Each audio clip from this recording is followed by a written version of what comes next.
My name is Violet, and I'm 24 years old.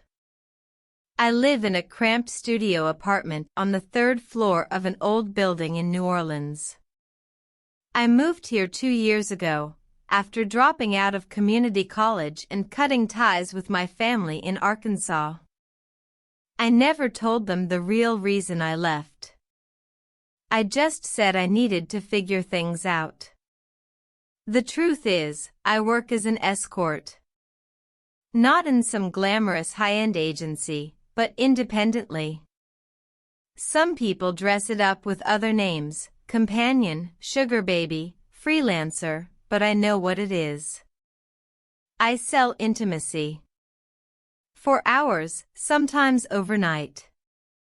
Most days I sleep in until late afternoon.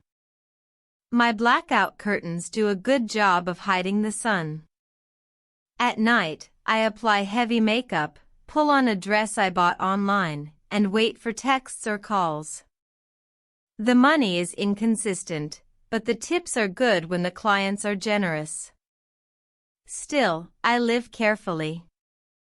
Everything I own fits inside this 400-square-foot apartment, where the only light is the neon buzz from the liquor store across the street. My family never saw value in daughters.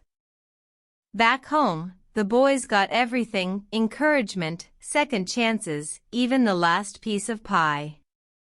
When I left, my father didn't stop me. He said I was weak and selfish. My mother stood at the door and cried, but she didn't come after me.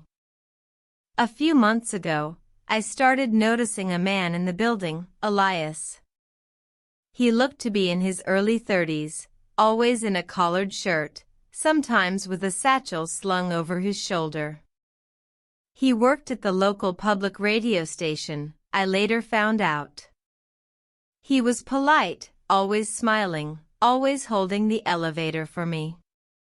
There was a quiet kindness in his eyes. I noticed him, but I tried not to think too much. I reminded myself, he's not your kind of man. You're not the kind of woman he deserves. One evening, I was cooking dinner, a rare thing, when someone knocked at my door. It was Elias. He looked a bit sheepish, holding his phone. "I'm so sorry," he said. "I locked myself out, and I live across the hall. Would it be okay if I stepped through your balcony?" I hesitated. I was wearing a loose off-shoulder sweater and shorts, nothing scandalous but still intimate. "It's dark," I said. "It's not safe to climb over. Why don't you just stay here for the night? You can crash on the couch and call the landlord in the morning." He agreed, grateful. I made coffee. We talked. It was simple, nothing flirtatious, just human. He slept on the couch. I barely slept at all. In the morning, I found a note on the coffee table. "Thanks for the kindness. E." That one line touched something raw inside me. I hadn't been thanked in years, not sincerely. The following week, on my birthday, I cooked myself a meal, bought a cake, even cleaned the apartment. Then I heard him upstairs. Without thinking, I opened my door and asked, "Would you have dinner with me?" He looked surprised, then smiled and said, "I'd love to." I wore my best dress, deep green satin, low-backed, the only one that ever made me feel beautiful. When he asked what the occasion was, I told him, "It's my birthday." "I didn't get you anything," he said. "You're here," I said. "That's enough." We had dinner. Then, a lot of wine. We ended up in bed. It was quiet, honest, and slow. He whispered things like, "You're amazing," and even, "I want to see where this goes." But I gently hushed him. I didn't want promises. I just wanted one perfect night, a memory untouched by shame. The next morning, I made him eggs, toast, and black coffee. Like a wife might. Later that week, when he was at work, I packed up and moved out. I didn't leave a note. I didn't tell him I was an escort. I didn't want to watch his face fall. I wanted him to remember me as I was that night, mysterious, soft, radiant in candlelight. I still wonder if he would have stayed if he'd known. But I was too scared to find out. After I moved out of that building in New Orleans, I took a train west. No big reason. I just picked a city I'd never been to, Santa Fe, and booked a cheap room above a used bookstore. The owners didn't ask questions. The air there was dry, and the skies looked bigger than I'd ever seen. I didn't go back to escorting immediately. For the first time in years, I tried to find other work. I picked up shifts at a small cafe, where the owner let me work behind the counter instead of on the floor. "You've got good eyes," he said. "But too much sadness in them for customer service." I thought about Elias almost every day. I wondered if he checked my door. Wondered how long he waited before realizing I was gone. Did he feel betrayed? Did he hate me? Or did he understand? That night, when he touched my hair and whispered my name like it was something precious, I felt human. For the first time in so long, I wasn't just a body. I was a person. Sometimes I let myself imagine, what if I'd stayed? What if I had told him the truth? What if we'd had breakfast again the next day, and again the day after that? But I didn't have the courage. I was terrified of the look in his eyes changing. One evening in Santa Fe, I saw a couple walking down Canyon Road, their fingers loosely intertwined, laughing at nothing in particular. The woman had long black hair like mine. The man wore a familiar kind of smile, gentle, as if he was lucky just to be near her. I turned away and cried into my scarf. Not because I was jealous, but because I realized I had given up my chance before it ever really began. I had offered him a night, not a future. And deep down, I had hoped it would be enough to haunt him the way it haunted me. Months passed. The city softened something in me. I started journaling. I even enrolled in night classes at a local community center, art history, just to sit somewhere without pressure. Just to learn something without having to sell anything in return. I told myself I didn't want love. That one night was enough. But on quiet mornings, when the light hit the coffee cup just right, or when a man held the door open with no agenda, I felt the ache again. That old, familiar ache. One day, I received a letter forwarded from my old landlord in New Orleans. No name on the envelope. Just a neat, slanted handwriting. Inside was a note. "Violet. I don't know why you left. Maybe you had your reasons. I just want you to know that I meant every word I said that night. I wasn't drunk. I wasn't pretending. I saw you, all of you, and I liked what I saw. I hope you find peace, wherever you are. But if you ever want to talk, I'll be waiting. E." I pressed the paper to my lips, not because I thought he'd ever taste it, but because it was the closest thing to forgiveness I'd ever received. I didn't write back. Not yet. Maybe I never will. Or maybe one day, when I no longer flinch at the mirror, I'll send him a postcard. No return address. Just one word. Thank you. Santa Fe, 6 months later. I kept Elias's letter in the bottom drawer of my nightstand, tucked inside an old poetry book I'd never finished reading. Some nights, I would pull it out just to trace the loops of his handwriting with my finger. I still hadn't replied. Maybe I never would. But the truth was, it was the first thing I'd read in years that made me feel like I existed outside of my job. I was still working at the cafe part-time, and my shifts had become routine. Pour coffee. Wash cups. Listen to quiet jazz while wiping down tables.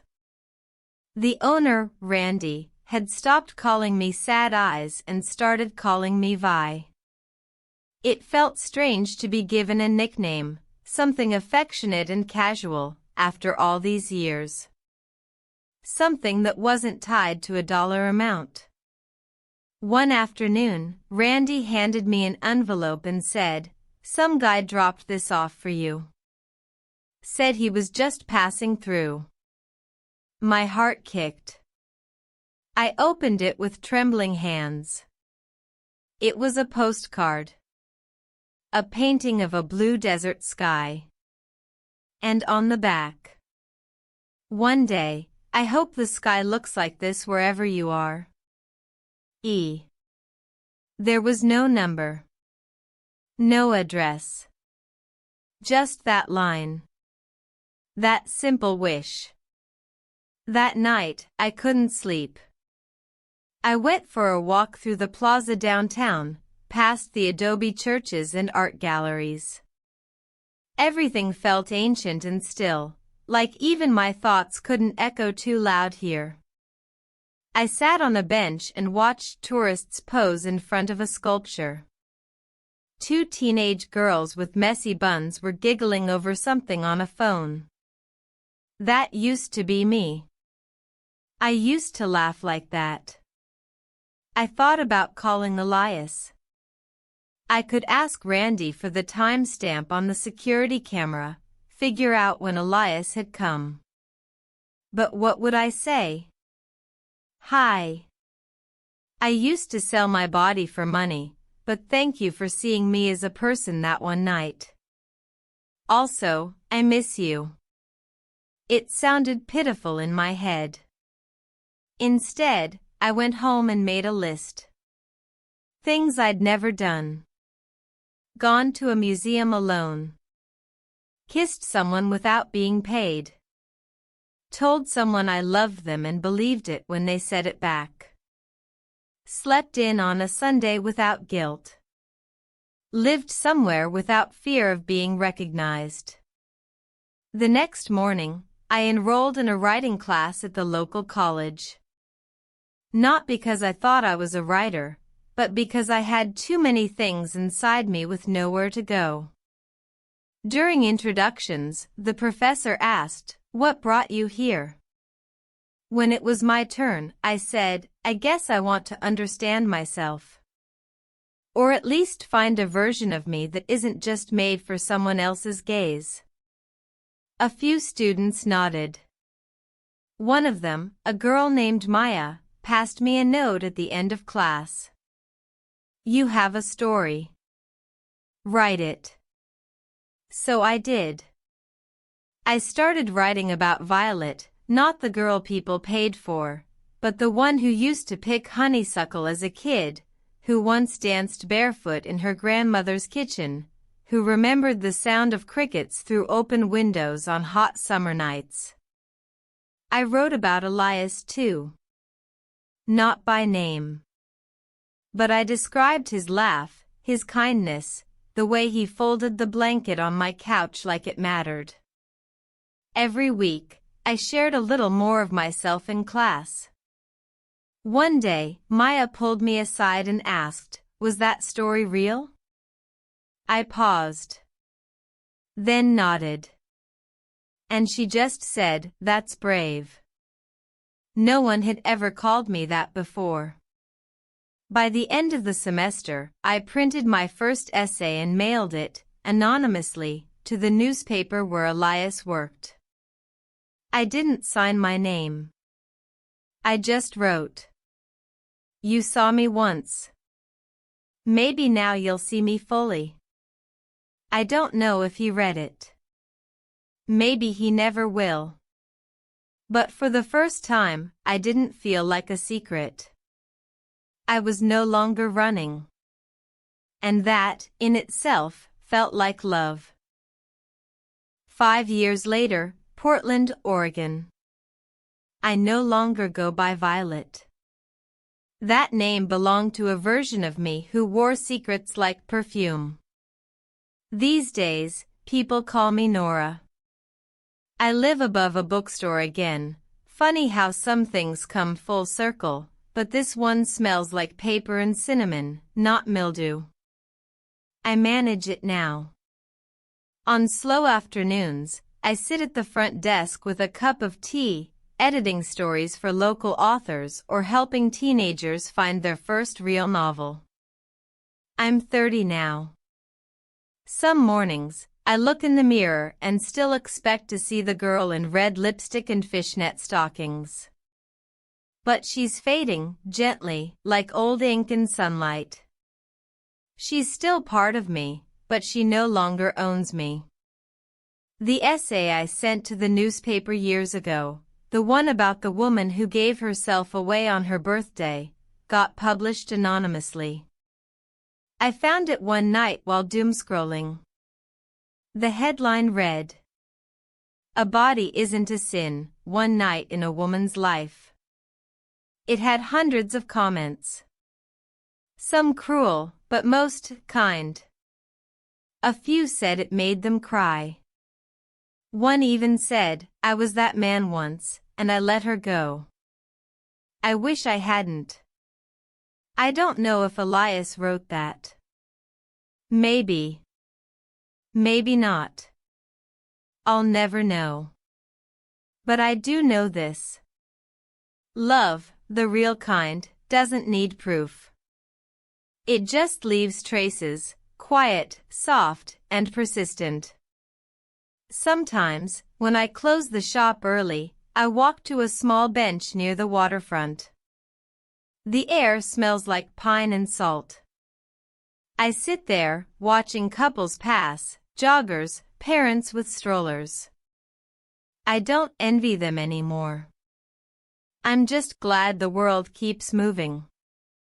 Once in a while, I wonder what I'd say to Elias if I ever saw him again. Maybe nothing. Or maybe, "Thank you for not saving me. I needed to save myself." Because I did. I didn't become someone else's wife. But I did become a woman I can live with. And that, I've come to learn, is the greatest love story I could have ever written.